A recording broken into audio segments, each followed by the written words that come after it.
And we are rolling. So you're just going to look at me. Sure. And pretend Paul's not here. Perfect. And I tell you what, we'll start with the easiest question of all, and that's your name, and spell it for me. Okay. Spell the whole thing, or okay? No, actually, you know what? You can just say it because I have the spelling. Okay. Yes. My name is Fernando Miralles-Wilhelm, and I'm the interim director of the Earth System Science Interdisciplinary Center at the University of Maryland. Okay. So, rather than using the acronym, if we can use the whole Earth System Science Interdisciplinary Center. Right. But, I mean, what is it? Just explain it to me in a nutshell. Sure. Just a little bit of a historical perspective. So in the late 80s, beginning of the 90s, scientists started to understand that the Earth operated as a system. And so the disciplines or the group of disciplines that were thereby known as earth sciences, geology, astronomy, meteorology, they started to coalesce around something that started to be called Earth System Science. And actually, I think it was NASA that coined the term. At that time, NASA was also converging towards doing more research that was integrated across the earth sciences disciplines and what became known as Earth System Science. And they came to the University of Maryland with a proposition to establish a research center here. And the reason it was here is because we're just 5 miles down the road from NASA Goddard. So that's how the Earth System Science Interdisciplinary Center was born here at the University of Maryland in 1999. And we've been in operation for about 18 years now.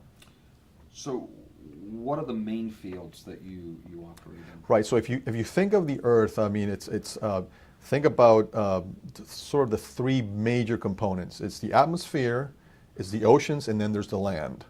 And of course, you can break up each of these into smaller pieces, but we do research across these three major areas. And they're not separated. Everything that happens in the land is influenced by the atmosphere and the ocean and likewise. And that's why this integrated approach is needed. And you have all disciplines. You have the atmospheric sciences, you have the biology, you have the chemistry, you have the physics, and everything's tightly integrated. We have evolved into incorporating also the human component. So we're now looking at not only the natural, the physical sciences, but also the social sciences, because we understand the impacts that humans have on the Earth system, and likewise the impact that the Earth system, things like climate and weather have on human life. So we've been evolving, and that's sort of the track that we're on now. What's the value of the research? Well, I think if you think of everything we do in our daily lives, from whether deciding to travel or whether where we go to work, in terms of a larger scale, what countries do with their economies, everything is influenced by the natural system that surrounds us. So I think we've gotten better and better at measuring the Earth system as a whole, measuring rainfall. I mean, I remember, 10 years ago, you couldn't bet anything on a weather forecast. Today, you can actually bet on a weather forecast even at the hourly level. That doesn't happen by chance. That has happened because a lot of people have invested a lot of time and resources in doing the research that helps us get there. And I can come up with similar examples with ocean currents and with temperatures on land that are vital to everything we do. So I think it's an investment. It's not only worthwhile. It's actually needed. We need to continue to get better at this. So, use the example of weather, like the ocean aspect of it. Can you give me an example of that? Sure. So a lot of these storms, the extreme events that we get, and think about hurricanes, but also think about the sort of the large storms that happen every year. Cities get flooded, and we can actually make the counterexample also with droughts and extreme events on both ends. are tightly driven by the interaction between the atmosphere, the ocean, and the land. And these extreme events, and particularly these flash floods or flash rainfall events, happen because moisture sort of moves between the earth, the atmosphere, and the land. And the majority of moisture is picked up in the oceans because that's where all the water, the majority of the water is. But it just doesn't stay there. It sort of moves around. If it moves around too quickly and it changes temperature, then we get the extreme events. So we've gotten better at sort of monitoring the conditions that lead to that, so that we can provide forecasts that have enough lead time to actually make decisions. Because once the storm is there, there's very little you can do. But if you know the storm is going to hit in 24 hours, which we can't do that quite yet, but we can do now like 6 to 12. But even with 6 to 12, you can do evacuation plans. You can manage some conditions, and I think we've gotten better at doing this. So when my phone goes, and it's from the National Weather Service to alert me of the flash flood possibilities. Correct. That's all the result of this type of... That is correct. And you get, and right now you get these forecasts 3 to 6 hours in advance. I would imagine a world in which, 5-10 years from now, you would get that 1 to 2 days in advance, or even probably more. So that would actually allow you to, at the individual level, to make some decisions, but also if you think about if you're a city government, you're a mayor, or if you're a state manager, or work at a national level, the decisions get more complex and more important. So, talking about the oceans, so El Nino and El Niña, which when I was a kid, there was none of that. Correct. And how you can see the plumes and the computer-generated models.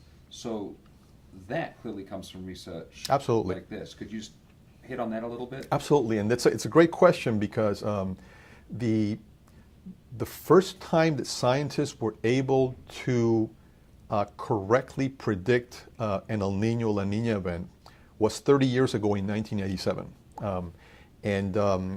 Scientists Mark Kane and Steve Sebiak at Columbia University published a paper in which they coupled an atmospheric model with an ocean model. And this is going to sound a little bit sciencey, but it's important. For the first time, they considered why these two things actually interact together.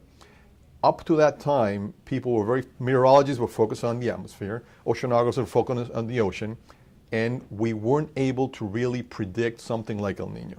So they published a very seminal paper that were the first model that actually coupled the two, and it was successful in predicting an El Nino event.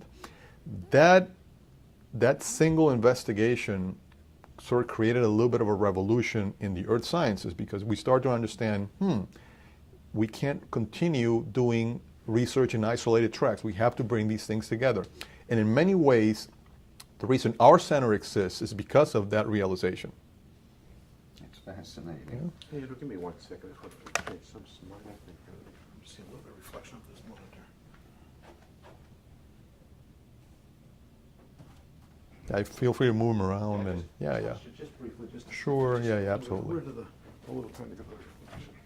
Yeah, that's better. Okay, my bad. Okay, we're still rolling.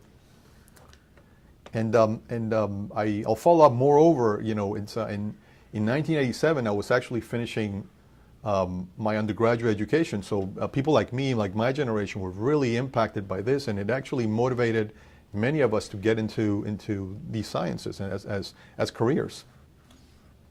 So that said, what are you planning for the future?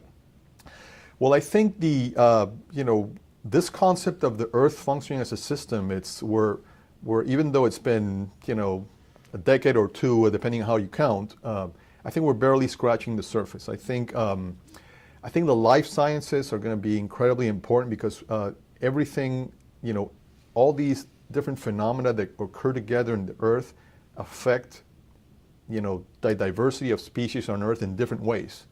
We're talking about species migrating because of climate change, because sort of that thermal boundary moving northward or southward, depending on where you are, and affecting cities. I think cities, as humans, and every trend will tell you that will tend towards living more concentrated in cities as we have been. All these trends are going to be highly impacted by how well we understand the environment around us. I think there's something in the lingo now being called environmental security. Things that have to do with water security, with energy security, with food security. And I think these aspects, these are vital to life. We need energy to live, we need water to live, we need food to live, are going to be incredibly impacted by our understanding of how the Earth system works and the Earth system's impacts on these things. So I think that there's a myriad of questions and research issues that we can get ourselves into. I'm just changing the framing a little bit. Okay. This question's going to kind of double up on that a little bit. Sure. But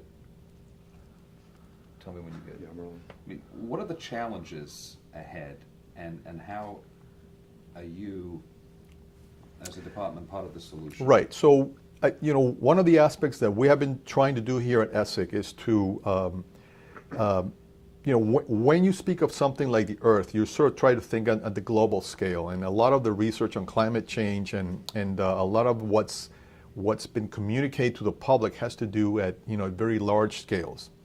When you talk to anyone in the city, in the country, people want to understand how this relates to them. So a big challenge that we see moving forward, and it's something that we have been actually working on, is to work on smaller scales. So for example, we're now engaged in projects in different parts of the world, in the Middle East, and where there's a lot of water scarcity and there's a lot of social instability associated with issues that relate to climate indirectly. People may not realize it, but a lot of the instability in the past 5 or 6 years in the Middle East has been due to water. We're engaged in work in Latin America, where it's a different host of problems because Latin America has plenty of water, but they have lots of issues with access to that water and with pollution. We work here in the United States, where we've learned, for example, that shifting towards more renewable energy sources because the oil market was getting a little bit fluctuating. That actually, trying to be more biofuel dependent creates more water scarcity because it's you need a lot of water to grow the biofuels. And you can go around the world and have similar examples. And I think trying to concentrate on the local problems while retaining the global phenomena that drives these local problems is a big area of challenge, and that's where we're going. Let's talk about the center for a second. Sure. So it was founded in what year? 1999. So 1999. So if you could just tell me that, it was founded in 1999, how many researchers you have, and 3 of the top things that you guys focus on. Sure. So we started in 1999. It was started by a handful of people, and today we're about 160 full-time scientists. We have researchers that sit in this building. We have a group of researchers that actually are co-located with NASA here at Goddard and with NOAA. We have a big NOAA research center across the street, we work across a variety of issues. I'll give you a few examples. So one big concern for us is sort of the cryospheric sciences, the sea ice and glacial melting, and what does that do to the global water balance and into climate change in general. And people don't realize that issues, heat waves that occur in equatorial countries may be driven by glacial melting or the melting of the ice caps that's happening. So that's one big area we do. We do a lot of work also in sort of nuts and bolts weather forecasting. I mean, that continues to be an area that has incredible economic value because everything that we do in our daily lives is influenced by the weather on that day and by our ability to forecast weather within a few days. And we've gotten better at that forecasting. A big challenge there that we're working on is, so what if we were able to forecast not just a few days, but 1, 2, 3 weeks in advance. That would actually enable an incredible economic value to society as a whole. We do a lot of work, we're starting to do a lot of work, and you'll hear from one of our researchers on impacts of climate change on several species of fauna. And it's not just for environmental or ecological purposes. As some of the fauna that we forecast, that we monitor, has a lot of economic value.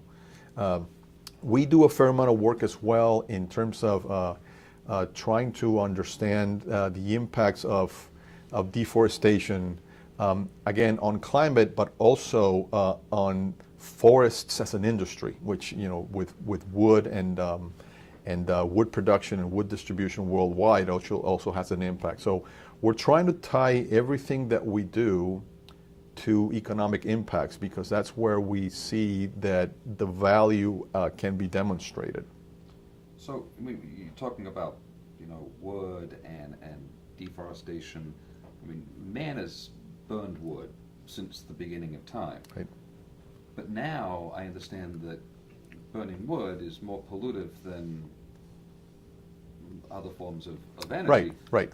Is this basically just a simple fact that the population has just exploded in the last 2 or 3 decades? I think we've doubled. Yeah, it's definitely an issue with population growth. We see that, but it's also the intensity per capita. So it's not that just we're more people; it's that we're using more resources per person than ever before. So so you're looking at 2 exponentials, one on top of the other, I think that one of the trends we're starting to see in places is actually population growth is starting to be curbed. To the point where some projections by the UN now have us growing as the total world population to about 2050, and that starts tapering down slowly. But that actually doesn't slow the consumption of resources, because as the economies grow, as the quality of life that we all strive for improves, we're going to be consuming more resources. It's more land, it's more water, it's more vegetation. So I think that is going to be the next challenge. How do we become more efficient? I think the population thing, it's going to take care of itself, or it's taking care of itself. I think the resource thing we need to look at. Also because I spend time in India and China and Southeast Asia. Yeah. And if you wind the clock back once again 20 years ago, it was a very simple life. Now Correct. You go. Yeah. Vietnam, I think. Yeah. There's more than 1 million mopeds in Sure. Saigon alone. Sure. So clearly people are using resources which impact the planet. Absolutely, and I think part of it stems from the fact that as the world, as a society, and we do a fair amount of work here funded by entities like not only NASA and NOAA, but also like World Bank and Asian Development Bank, and one of the things that we've noticed in international development issues is that as we strive for the quality of life to go up, we want people to be healthy, we want people to be well fed. That puts additional pressure on our land resources. And in the case of India, India's a very interesting case. India's severely overpumping their aquifers to generate energy that they need to live. So in order to raise the access of energy to people, they're pumping their wells dry, and that's a collision waiting to happen. And China too. And China is the same. It's the same deal. So I think the challenge for us, Earth system scientists, if I can put everybody on that same umbrella, is to find ways to do this in a more efficient, increasingly efficient, more sustainable. The old example of the more efficient toilets. Toilets 30 years ago, there were 4 gallons per flush. Now we're down to 1. Can we do more with less? Do you find that other countries share your concerns? I think they do in different ways. I think everybody recognizes this issue of putting more pressure on resources. I think the challenge is, and this is why I'm a big proponent, and I think that has carried through a lot of the research that we do, is that we need to show, you always need to show the economic or the business case of something like this. No one, I did a fair amount of work, I still do, on wetlands in the Everglades in Florida, and large concerns there have to do with species of birds and snails and other very micro species that are really important. But I keep bringing up that unless we translate this into some sort of economic value savings, cost or cost savings or something, it's very difficult to move people, a lot of people, massively in one direction. So I think climate change and some of the issues that we deal here at ESSIC will be better served if we actually show the business economic case. And we've been moving in that direction. That's why we work with the banks and we work with organizations in the private sector that sort of have that bent to them. Yeah, tell me about the I don't know, what's the word I'm looking, partnership, if you will, with the World Bank. Sure. So we've been working with them for maybe 3 or 4 years now, what we've been focusing with them is, the World Bank is a very distributed operation, and they have, different problems in different parts of the world. We've been trying to focus on some of the areas where right now we're doing work with them in China, in China, the work that we're doing has to do with how they continue growing their economy, particularly their energy sources, where in places where they have very little water. And China is still largely a coal-based economy, and it's going to be very hard to deviate them from that track for a while, but which is going to put more pressure on their water. So that's China. In the Middle East is water scarcity, plain and simple. Very different because they do have access to seawater, so they desalinate water to provide them with a water source. But again, that creates some issues with how much that costs and how sustainable that is. In Latin America, I mentioned the work with trying to improve access to water and water quality. In the specific case of Latin America, a large source of their water supply, it's actually driven by glacial melting, and if you want to look at an evidence of climate changing, in the past 60 years, Latin America has lost pretty much over 60 or 70% of their glacial mass. I grew up in Venezuela. We used to have glaciers in Venezuela about 100 years ago. They don't exist anymore, and the whole planet has been warming, and the water has been lost. I see on the website that you mentioned the need for synergy with the private sector. Yes. Can you expound on that a little bit? Yeah, sure. I think, in the traditional way of thinking, research is done by public agencies, and then, the public sector sort of turns that knowledge into things that they can sell or they can produce, and everybody's better off. And I think we're running into a situation in which, many of the resources themselves that the private sector needs to produce, from anything from a chair to superconductors to your iPhone, it's highly dependent on resources that we don't have a good understanding of how and what they're changing. So we've been partnering with the private sector in a number of fields. For example, weather forecasting. Today you have NOAA's forecast, but you also have AccuWeather, and I have both of those apps on my phone, and I think we're looking at a situation in which instead of sort of trying to generate our own things, we're trying to collaborate more.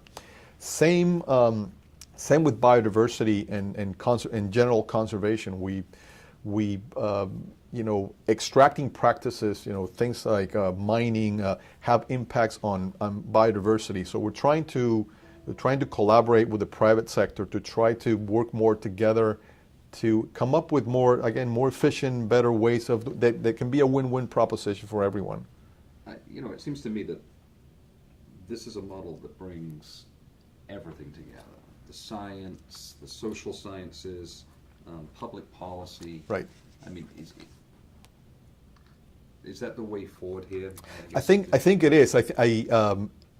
That is the direction that we have. We're nowhere near being there, unfortunately. But I think we've made a lot of progress. Those of us have been around for a while now. I mean, when I look at what this field was 20 years ago, when I was in 2025, when I was in grad school until now, I can see the progress. I mean, I can see how much we've done and how much the needle has moved in the right direction.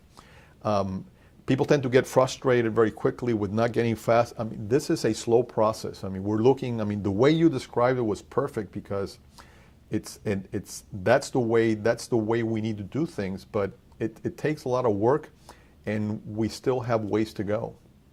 What's the most exciting thing you're working on right now? We're incredibly fascinated, and I'm particularly incredibly fascinated with sort of try to come up with better ways of handling, our basic needs, and I'll talk about the three that we're working on is water, energy, and food. And if you think about these three things, you need water to produce energy, but you also need energy to produce water and to distribute it. And actually, to produce food, you need both water and energy. So analyzing each of these systems independently has led us to things like, there's water scarcity, food scarcity, energy scarcity, so I think we're devising ways to consider more integrated planning of these resources, and I think that's an incredibly fascinating area, because if you lay this context on top of the world, then you have different problems in different places. So you have a matrix of possibilities.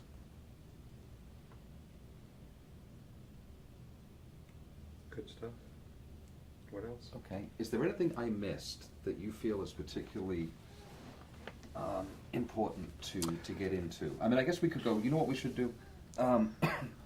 We're interviewing, 5 other people? Right. Just nutshell the name and what each one does for me, and maybe we can use that as a way of introducing them. And yeah, so you're going to be talking to Patrick. Stand by, I'm sorry. Sure. Fernando. Let me just frame this a bit differently. And you can look right at Andrew. So you're going to be talking to Michael Peterson and Patrick Myers, who are involved in a weather forecasting work. Do we need to do it one at a time, Andrew? Because instead of Right. combining them both, just okay, sure. Take Michael and Patrick Sure. singularly and just Right. introduce what they do. Sure. So you're going to be talking to Michael Peterson. He does very exciting work in the prediction of lightning. And the prediction of lightning is important because it's a precursor to large storms. That was perfect. But can we drop the so you? Okay. Just say his name Okay. and what he does. Okay, great. So you're going to you're going to be talking to Michael Peterson. He does very exciting work in lightning forecasting.